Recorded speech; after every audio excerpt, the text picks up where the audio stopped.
Today, we have spent the day rubbing shoulders with the taxi men. We went to Bridgetown Port, we went to the airport, we went up to the top of Hero Square. We're now here by the bottom of Lower Broad Street. Obviously, there are a lot more taxi men that we could have met with, but we're constrained by what we can do in a day and what in catch it in past here because there will be more opportunities.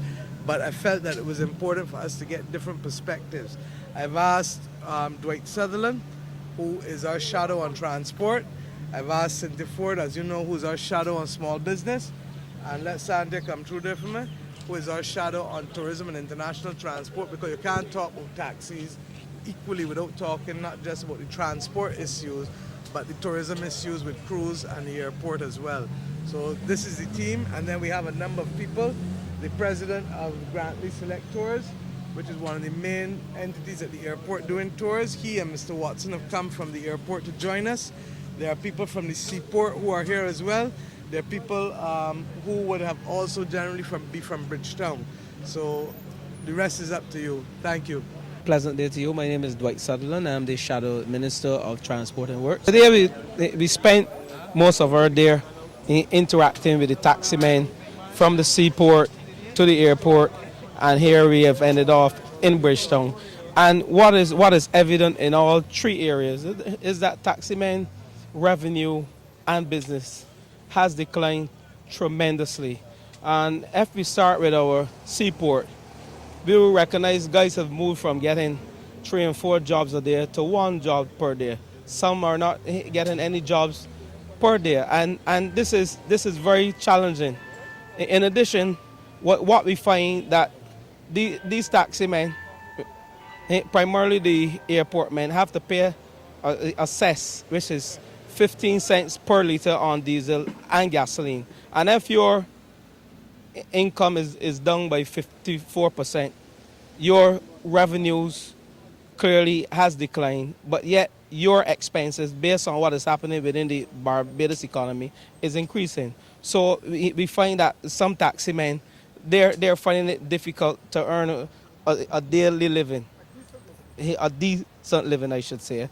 And in addition, if you looked at it, from 1999 we had about 1,200 taxi men operating in this country. In 2013 we have 2,000. So if you do the math, you will see that there is a smaller pie, but yet you have more taxi operators. Critical too to the seaport is this whole aspect of transfers from the airport to the seaport. We would like our government to look critically at removing transport board input in terms of transferring visitors from the airport to the seaport and allow the taxi men to earn a living from this operation. This is one of the things, especially out of the tourist season like we're in right now, whereby taxi men can earn greater revenue if the transport board become more lenient and say, listen, look, let me focus on transporting people the length and breadth of Barbados as opposed to dealing with the transfers from the airport to the seaport. This has placed tremendous burden on families, because we know most of these taxi men, some are paying mortgages, some have children to send to school, and they themselves, they can't shop. Some of them clearly say that some weeks they can't go into the supermarket because there's nothing for which they can purchase because they have no spending power. So we are calling on government also to assist these guys. One of the things we have noticed is that Johnson and also Foster and Tours, that is it, they are the ones who, they are a pretty big company. They can withstand some of the economic turmoil. But as a small businessman, we as government and we as policy makers, we have to join together and help these taxi men to form co-ops, to form businesses whereby they can become more competitive against Foster and Johnson Tours. I'm not here criticizing Johnson Tours or Foster and Inch, because I think they're doing good business within Barbados and they're doing things to improve our Barbados economy, but they need to have some competition. This is a global environment, and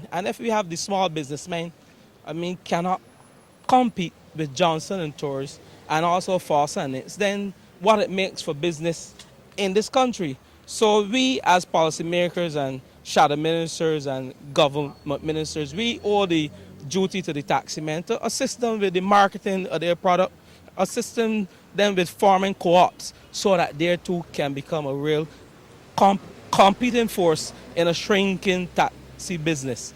So that is it for them. I want to say a blessed good afternoon to everyone, the taxi operators, of course, media personnel and the folks in the Broad Street area. I wish to add to Dwight's comments, and it's okay for us sometimes to talk from our lofty towers, but to get down to the basics and to go into the communities where a number of workers are found, to be able to hear their concerns, for me, is the best thing in the world. There's nothing that can beat first-hand experience. And therefore, in meeting with the taxi operators this morning, it really touched my heart. The last comment that remains focused in my mind was when one gentleman said about an hour ago, I cannot remember when last I've been to the grocery store to buy anything to put on the table to feed my children, because what used to be a very lucrative area for us is now so low that sometimes for one day we can only earn $13 Barbados dollars. The way that it is organized at the airport and at the seaport is different, but when you have to line up, and then when you have what we call pirates coming in with private licensed cars and picking up the passengers from at the airport and other places, that too is taking away the business from them. So a lot of them are extremely concerned, and I believe that the best way for them to be organized is to come together as a group, their own cooperatives, their own groupings, so that they too can get some of the market. And you will appreciate that we all acknowledge that the tourist season is at an all-time low, and therefore there are fewer ships coming to be able to bring in the number of passengers. But then when the passengers are coming with packages, so that the bigger businesses in the whole taxi area can come into the port, take their passengers because of whatever coupons or whatever packages they've arranged, then it leaves the ordinary taxi drivers to be without any money coming in at all to feed their families. I really feel their pain when they speak, and I believe that the government and other organizations need to pull them together so that they can at least give them a helping hand and the guidance that is necessary for them to be able to form the cooperatives. Who is going to give them training in marketing? Who is going to go overseas and help them to work into the market to be able to bring in larger numbers so that then it trickles down to them? They're the ones at the bottom, and they're the ones that are feeling the pinch the hardest. And so I hope that efforts will be put in place for the decision makers now, meaning the government, to rub shoulders with them. Yes, we know other people have got taxi permits, licenses and so, and I understand everybody wants to get an opportunity because people have lost their work. And it was interesting to hear the leader of the union, Sir Roy, say, the Barbados Workers Union, say it more looks like 13% in unemployment at this time for these taxi men who probably never paid NIS. And it's unfortunate perhaps they weren't given the guidance, or for those in the informal sector who are not working anymore, that the union could not speak for their membership. Then you know the number is more like 17 or 18% unemployment. For a man to leave home every day, and we know our men are our breadwinners as we see them, and has been in our history, and cannot come home to give his wife, his partner, his children a $5 bill to be able to feed his family, then things are really, really at rock bottom level. And so I want for the Transport Authority to pay a little more attention, because there are a lot of concerns where one gentleman said, my permit should be expiring in October, but they've given me a document when I've been to them to say it expires in June. And therefore, I do not know what will happen between there, because as long as you don't renew, then you lose your permit, you have to apply again. Others said we've applied for duty-free licenses for our vehicles, having had them the 5-year period or whatever the requirements would be.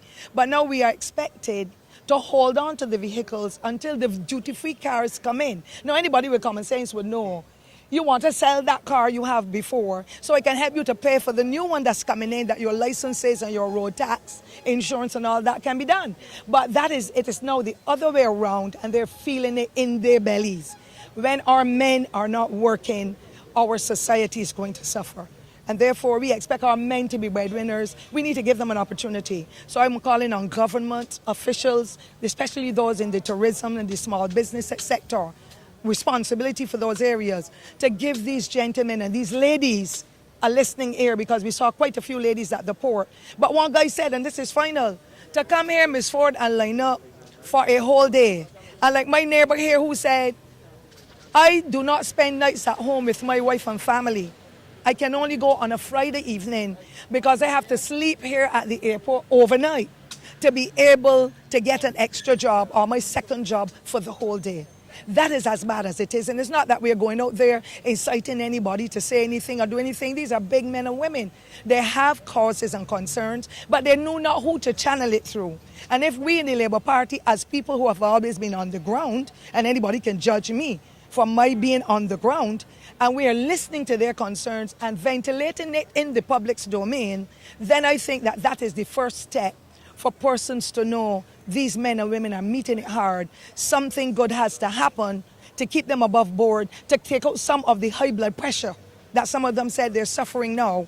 And the challenges within the home where there's conflict. You went a whole day, 2 days, and come home with no money. You got to be laying, you got to go home and somebody can't. That is the kind of reaction some of them are again. We know the Belgian men too. But I believe them this time, the way they've said it, and the conviction with it, with this sport, you can tell that there are real challenges. So I'm encouraging all Barbadian leaders, and including those who are a part of the big business component, to give them a listening ear, open a door, and help them to be able to properly organize themselves so that they too can be able to get a piece of this rock that belongs to every Barbadian.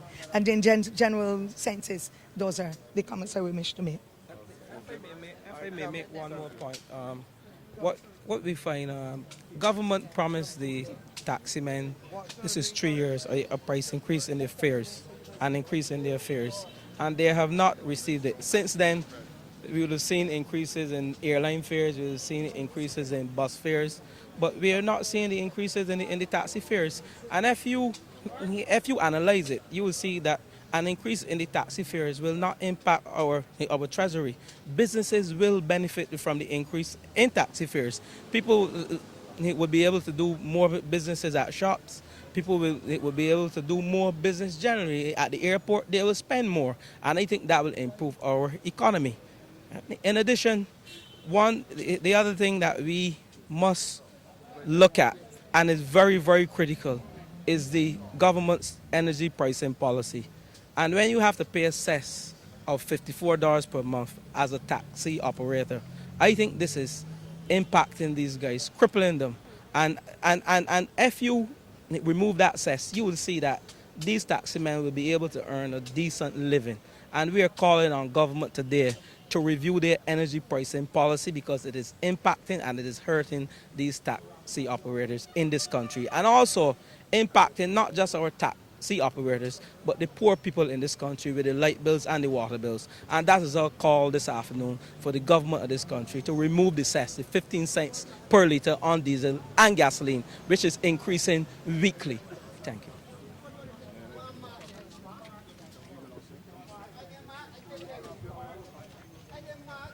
Give your name and your position. My name is Gregory Rollins from Grantley Selectors. Tell us about what are your challenges and what solutions you would like. Well, at the airport right now, we only getting one job a day. Sometimes some guys didn't get any at all. So we would like to see some change in that, some prices, the hang in some prices, and hope to get things doing better at the airport. There are two concerns about the cess that you have to pay on petrol, and so what are your thoughts on that? Well, it'd be a good thing if we get the 15% off. It would be good. It will help a lot on the fuel and on maybe get something to put in the bank too. I'm one of the members of Grantley Selectors, and one of our concerns really, Hallam Watson, one of the main concerns is about the second last week in May. Changes have made to the airport without consultation of the 5 different entities that we have at the airport. And right now it moves from my getting 4 jobs or 3 jobs a day to 1 a day. Now let me explain to you. I work already this morning. I sleep on the line.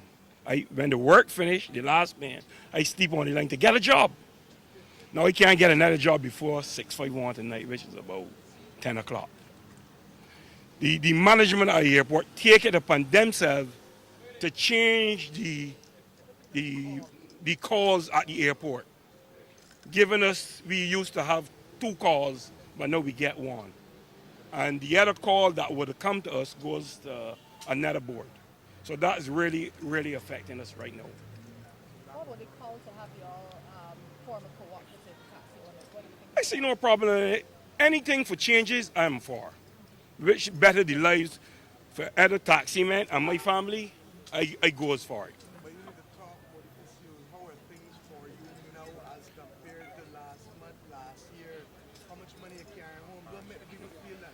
Well, there's nothing I can hold right now because this is how it works now. So, like Tuesday, I get a job. 6:30 off of Liac, or BV. It went to Seanland, $13. Now I ain't get back on not the next day. So you can understand the problem that I got. 13 Barbados dollars to Seanland. Or 7 US. So you could do the math. There's nothing for me to take home out of that. So how are you surviving? Well, I am surviving off the last 20 or 25 years savings. Right now, I most of my time is sleeping on the line so I can make a little living. It is very hard. And this is at the airport. I'm talking about the airport. Most likely is the tires, wear and tear of the vehicle. That's about it. And those are costs that you have to. You got to face when you might still got the bank to pay. All it's going to say got your bills, your house bills, other bills, courts. Right? So there's a lot of things that we will help with. Anybody willing to help, we wait. My name is Mr. Ian Rowe. How long have you been in taxi business? 36 years. Always in Bridgetown? Bridgetown, the airport, seaport, on the road, up in the air, under the water, wherever you want a taxi, lay in there. So what are your taxis? Everything. You ain't getting no money. If the people don't come at the airport, they can't come down. If the ships don't come in the harbor, they don't come down. You can't get a tour. No business. How is it you on a day-to-day basis? Hard. Very, very hard. Why? You can barely survive. There's no business. How much you making when you day come? Sometimes if you're lucky, you can get a 40, 50. Or if there's a little turnover extra, you may be able to raise $100. And But what you going to do with that 100? first time, gas. Gasoline. That's the main Forget lunch. money. We don't eat lunch. Forget Snow cone. here. Snow cone, you get snow cone for lunch. I get snow cone for lunch. I just had one. No lunch. Gasoline is the main thing you want when you're working. Then if you like me, you got to give somebody money, you got to scrape and give them money. And then anything left after, for the family. And there ain't much.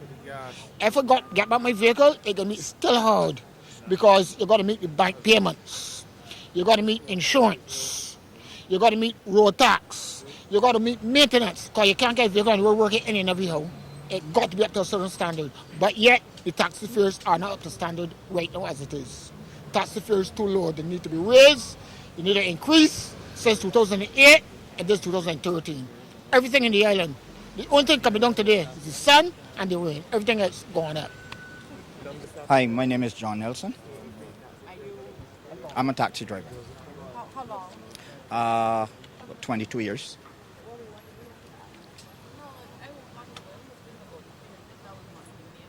Yeah, that was. That's Yes. the made one. That's why Dwight would have made the point that the Minister of Transport, John Boyce, promised 3 years ago to raise the fares, and they're still waiting for them. Not only that, talk to us about your challenges, your main challenges. Sorry. All right, no problem. Just let it go. Okay, like my other colleagues stated, petrol is our major worry. I live in the country, and my weekly fuel bill is in excess of $200. Yeah, I think our challenge is that Barbados, we spend a lot of money trying to market Barbados as a tourist destination, but we are not able somehow to attract many first-time visitors. You have repeat visitors all the time that virtually do nothing. They walk to town, they walk back to the ship, or they go and hang out at the beach. And for the taxi man, it is very, very challenging to make a living. They're not even getting the repeat visitors. Yep. Well, I want some of the men express that if right now you have one cruise ship every other week and 2 cruise ships every other week. Yes, that's true. Well, you can see if you look around the taxi stand, some of us have not even moved once for the day. And you have 225 taxis for that's one right. cruise ship every other week and 2 that's right. cruise ships every other week. I am not a nighttime taxi driver. I'm finished at 5 o'clock. I had one job going back to the cruise ship for the day, which is $5 US. And 5 o'clock is just a short way off. So that is what I would take home. So some of the other drivers talked about the need for an increase in fares. What would you like to see? Increase of fares would be necessary. However, I do think that it would have a negative impact on the locals, because locals too are crying out. Sometimes you have to do a $20 ride for $15 to get a job. They cannot afford to pay the $20. So even though I would like to see an increase in taxi rates, we still have to look at how it would impact on clients. How much local work are you getting now? Very little. 10%. Very, very, very, very little. Very little what? Very little.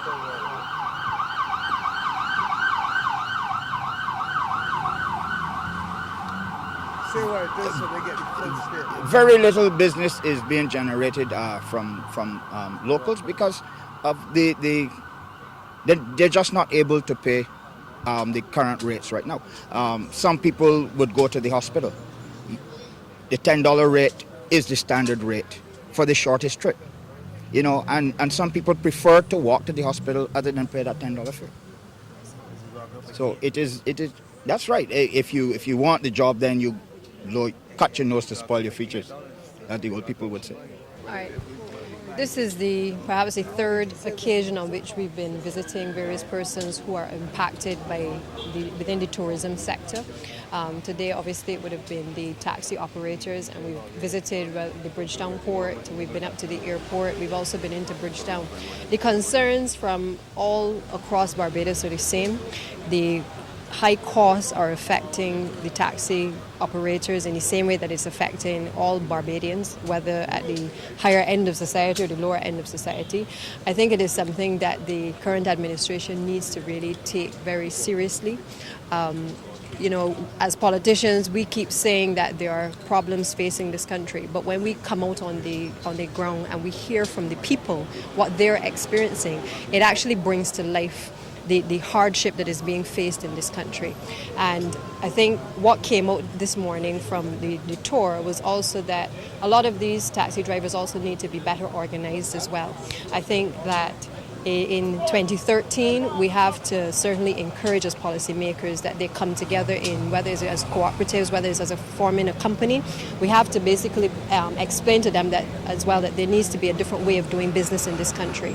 And as other entities are becoming involved in getting organized, they too need to come together. I found that there was also a little bit of disunity and disharmony among some of them, but the concerns were generally the same. It didn't matter that they were not part of one collective, but regardless of who you spoke to, the issues were the same that they were all facing. And I think we really want to urge them from the Barbados Labour Party to come together and to form associations that will strengthen their position, to be able to have persons who can speak out and represent them, whether from the legal side, whether from the trade union side, but they need to be in a position to advocate their concerns. We've only been able to gather pretty much a snapshot of what is happening in the industry from our tour today, but it is clear that they need persons who are going to advocate on their behalf to put their position.